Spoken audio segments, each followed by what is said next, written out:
Assalamualaikum and welcome to Mehdi's Academy. I'm your teacher Syed गुलाम मेहदी शाह। तो welcome करता हूं आपको बायोलॉजी के कोर्स में लेक्चर नंबर 2 में। लेक्चर नंबर 1 आप अटेंड कर चुके हैं, जिसमें से 50 पॉइंट्स हम कवर कर चुके हैं। आज जो है हम 51 पॉइंट्स स्टार्ट करेंगे, जिसमें सबसे पहले हमारे पास आ जाता है प्रोटीन के मुतालिक। प्रोटीन क्या होता है ये मैं आपको पहले से कवर करवा चुका हूँ। प्रोटीन जो है हमारे पास बायोमोलिक्यूल्स या फिर बायोलॉजिकल मोलिक्यूल्स है। ये एक मैक्रो मोलिक्यूल है, यानी कि बड़ा सा मोलिक्यूल है, और इसके साथ साथ जो है बायोलॉजिकल मोलिक्यूल में ये अहम है। ओके, क्या होते हैं डेफिनेशन को देखेंगे इनकी। तो ये हैं protein are polymers of amino acid. ये अमाइनो एसिड से मिलके बनते हैं। ठीक है, ये क्या है, अमाइनो एसिड से मिलके बनते हैं, और ये क्रूशियल होते हैं फॉर ऑल एक्टिविटीज़। हमारी बॉडी की मेटाबॉलिज्म के लिए ये क्रूशियल होते हैं। उसके साथ साथ एक्टिंग एज एंजाइम, ये एंजाइम के तौर पे भी काम करते हैं। बॉडी पार्ट्स भी हमारे बनाते हैं। उसके साथ साथ हमारे जो है बॉडी पार्ट्स बनाने के साथ साथ, जैसे कि मैं कहूँ कि केराटिन प्रोटीन हमारे हेयर्स, ठीक है, केराटिन प्रोटीन हमारे हेयर्स, और उसके साथ साथ नेल बनाने में हेल्पफुल है। तो ये सारी और भी टाइप्स हैं, ये आपको एग्जांपल केराटिन प्रोटीन का देता हूँ। और ब्लड में, हमारे ब्लड में हीमोग्लोबिन प्रोटीन है जो उसको रेड बनाती है। ठीक है, कौन सी प्रोटीन, हीमोग्लोबिन प्रोटीन। तो ये सारी क्या है, प्रोटीन है हमारे पास। ठीक है, ये प्रोटीन के एग्जांपल्स हैं। और इसके साथ साथ प्रोटीन एक मैक्रो मॉलिक्यूल है, बड़ा सा मॉलिक्यूल है, किसका पॉलीमर है, यानी कि छोटे छोटे यूनिट्स इसके कौन है, अमाइनो एसिड। ठीक है, पेन का कलर जो है वो चेंज करेंगे ताकि आपको मजीद क्लियर हो सके। प्रोटीन्स है 4 बेसिक स्ट्रक्चर्स, इनके 4 बेसिक स्ट्रक्चर होते हैं, primary, secondary, tertiary and quaternary. ठीक है, क्वाटरनरी। एंड कार्बोहाइड्रेट हमारे पास क्या होता है, ये हाइड्रेटेड कार्बन होते हैं। ये हाइड्रेटेड कार्बन होते हैं, हाइड्रेटेड कार्बन मॉलिक्यूल। और ये सारे बायोलॉजिकल मॉलिक्यूल्स जो कि हम चैप्टर जिसको पढ़ रहे हैं, ये कार्बन, हाइड्रोजन, ठीक है, ऑक्सीजन, उसके साथ साथ नाइट्रोजन, सल्फर एंड फास्फोरस, इससे मिलके बनते हैं। ये 6 जो है मेन एलिमेंट हैं इनके। और ये क्या करते हैं, as a primary source of energy serve करते हैं। प्राइमरी सोर्स ऑफ, बुनियादी सोर्स ऑफ एनर्जी, जरिया है तवानाई। ठीक है, कार्बोहाइड्रेट के पास जो है, कार्बोहाइड्रेट हमारे पास मोनोसेक्राइड भी हो सकते हैं, ओलिगोसेक्राइड भी हो सकते हैं, और पॉलीसेक्राइड भी हो सकते हैं। ठीक है, उसके बाद बात आ जाती है हमारे पास लिपिड्स की।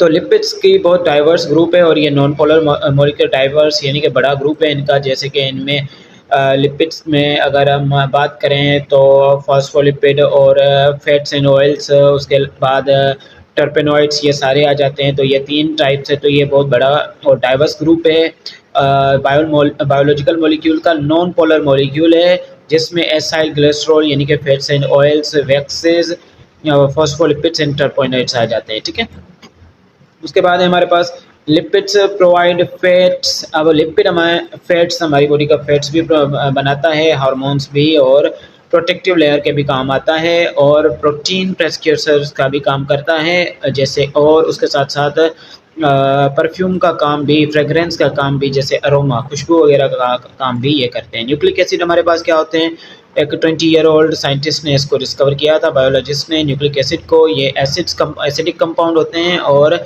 इनमें क्या होते हैं, nucleus and include DNA, RNA. ये इनके छोटे मॉलिक्यूल क्या होते हैं, डीएनए और आरएनए। अभी डीएनए हमारे पास डीऑक्सी न्यूक्लिक एसिड है, और आरएनए क्या है, राइबो न्यूक्लिक एसिड होता है। इसी के बाद न्यूक्लियोटाइड क्या होता है, एक बेसिक यूनिट होता है।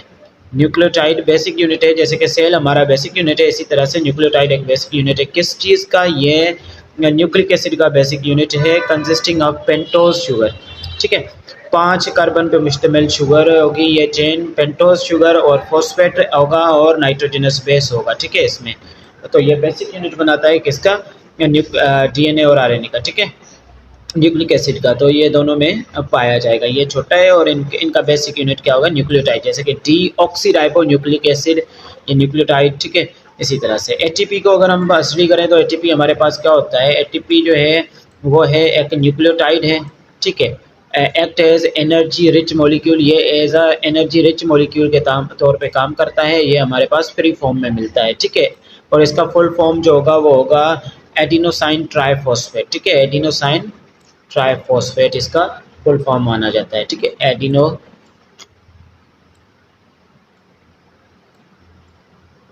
Adenosine triphosphate. फॉस्फेट लिखने में बहुत ज़्यादा टाइम लग जाएगा, इसीलिए मैं सिर्फ आपको बता रहा हूँ।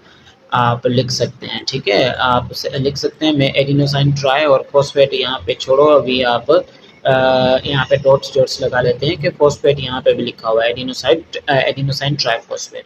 अगर हम डीएनए की बात करें तो सबसे पहले एडिनोसाइन ट्राइफॉस्फेट को क्लियर करेंगे यहाँ पे, उसके बाद हमारे पास डीएनए क्या है, हेरिडिटी मटेरियल है विद द स्पेसिफिक सीक्वेंस, और ये सीक्वेंस में अरेंज रहता है। किसके सीक्वेंसेस होंगे, नाइट्रोजनस बेसिस के सीक्वेंस होंगे, इनकोडेडिंग जिसमें इनकोडेड होगी क्या, जेनेटिक इन्फॉर्मेशन, हमारी जेनेटिक इन्फॉर्मेशन उसमें इनकोडेड होगी, पाई जाएगी।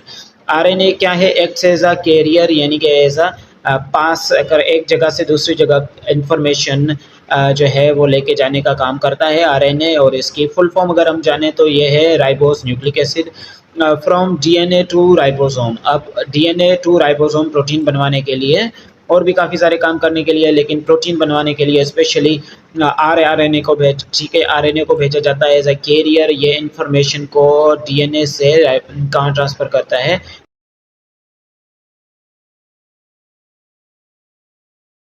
राइबोसोम्स को। उसके बाद है कॉन्जुगेटेड मॉलिक्यूल्स, ठीक है, कॉन्जुगेटेड मॉलिक्यूल्स जो हैं, वर्ड कॉन्जुगेटेड यानी कि मिला जुला, ये क्या होते हैं, डिफरेंट बायोमोलिक्यूल्स जब कंबाइन करेंगे तो हमारे पास जैसे कि ग्लाइकोलिपिड्स है, ग्लाइकोप्रोटीन और न्यूक्लियोप्रोटीन, लाइपोप्रोटीन, ये हमारे पास क्या है, ये सारे कॉन्जुगेटेड मॉलिक्यूल्स हैं, ठीक है, यानी कि मिले जुले मॉलिक्यूल्स हैं। उसके बाद हम बात करें एंजाइम्स की, तो एंजाइम्स क्या होते हैं हमारे पास, 63वीं पॉइंट जो है, एंजाइम बायो कैटलिस्ट होते हैं। कैटलिस्ट मतलब यानी कि ये केमिकल रिएक्शन स्पीड अप करते हैं, तो एंजाइम्स बायो कैटलिस्ट होते हैं दैट स्पीड अप रिएक्शन को, केमिकल रिएक्शन को क्या करते हैं, तेज करने का काम करते हैं, और इनकी एक्टिवेशनल एनर्जी को लो करके ये क्या करते हैं, ये काम करते हैं। उसके बाद जो है हमारे पास 64 नंबर पे पॉइंट जो है वो है मेनी एंजाइम नीड कोफैक्टर्स।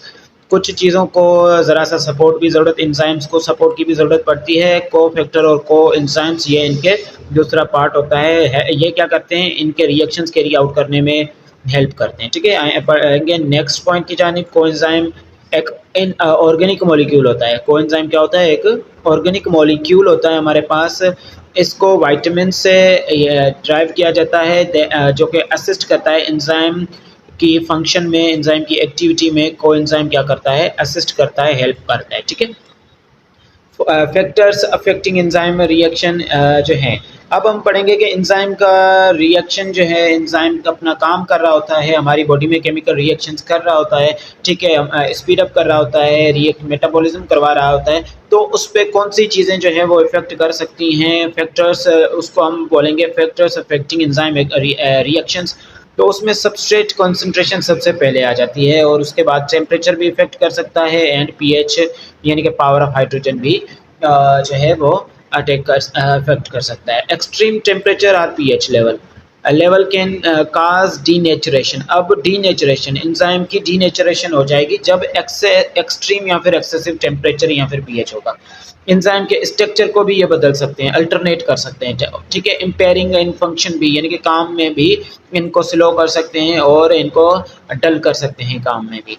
अब आ जाते हैं हमारे पास सेल है। Cell is a basic structural and functional unit of living organisms. अब लिविंग ऑर्गेनिजम्स का consist of membrane and protoplasm. अब सेल क्या होगा, सेल हमारे पास basic structural and functional unit, यानी कि बनावटी और काम के लिहाज से भी ये क्या है, बुनियादी इकाई है हमारी बॉडी की। सारी लिविंग ऑर्गेनिजम्स जैसा कि हम जानते हैं कि सेल से मिलकर बने होते हैं, ठीक है। कितने सेल से मिलकर बनी होती हैं, दो तरह के सेल होते हैं, एक unicellular, multicellular, consisting of membrane and protoplasm. अब इस तरह से स्ट्रक्चर लगा लेते हैं इसका। अभी इसमें हम न्यूक्लियस बना लेते हैं। इसमें जो भी अंदर ये आउटर लेयर है, आप इसको मान लें कि ये सेल मेम्ब्रेन है, ठीक है। ये क्या है, सेल मेम्ब्रेन है, सेल मेम्ब्रेन है। और इसमें जो भी अंदर मटेरियल पाया जा रहा है, मैं ज़रा सा पेन को चेंज करूंगा कलर को ताकि आपको समझ में आ जाए। इसमें अंदर ये देखो, ये जो सब्ज चीज़ आपको दिखाई दे रही है, सपोज करें इसको मैंने क्या कह दिया है, ये हमारे पास साइटोप्लाज्म है, और ये न्यूक्लियस के अंदर जो चीज़ पाई जा रही है, ये वाला बीच वाला सेंटर इसका न्यूक्लियस हमने कह दिया, ठीक है। और ये सेल मेम्ब्रेन, आउटर मेम्ब्रेन कह दी। इसके अंदर जो भी चीज़ है इसको हम प्रोटोप्लाज्म तस्वर करेंगे, ठीक है।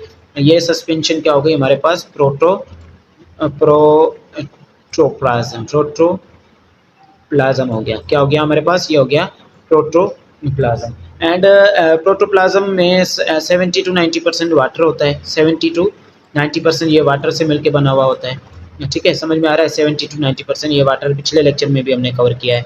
ठीक है, तो ये सारा समझ में आ गया आपको कि ये क्या होता है। सेल जो है बेसिक यूनिट ऑफ लाइफ है एंड इसको बुनियादी इकाई स्ट्रक्चरल एंड फंक्शनल यूनिट कहा जाता है। अब नेक्स्ट पॉइंट को अगर हम देखें तो माइक्रोस्कोप एक आला होता है, एक ऐसा औजार या फिर सिंधी में से औजार या हथियार यो चई सकूँ था, एंड उर्दू में से एक ऐसा आला, एक ऐसा इंस्ट्रूमेंट इंग्लिश में, और या टूल बोल सकते हैं, जो कि क्या करता है वेरी स्मॉल ऑब्जेक्ट्स या फिर टाइनी ऑब्जेक्ट्स को क्या करता है, टाइनी ऑब्जेक्ट्स को ऑब्जर्व करता है। ठीक है, कितने कैसे ऑब्जेक्ट्स टाइनी यानी कि माइन्यूट या टाइनी, बहुत ही छोटे, जो कि हमारी आम आँख से नज़र नहीं आते, उनको ऑब्जर्व करने के लिए ये यूज़ की जाती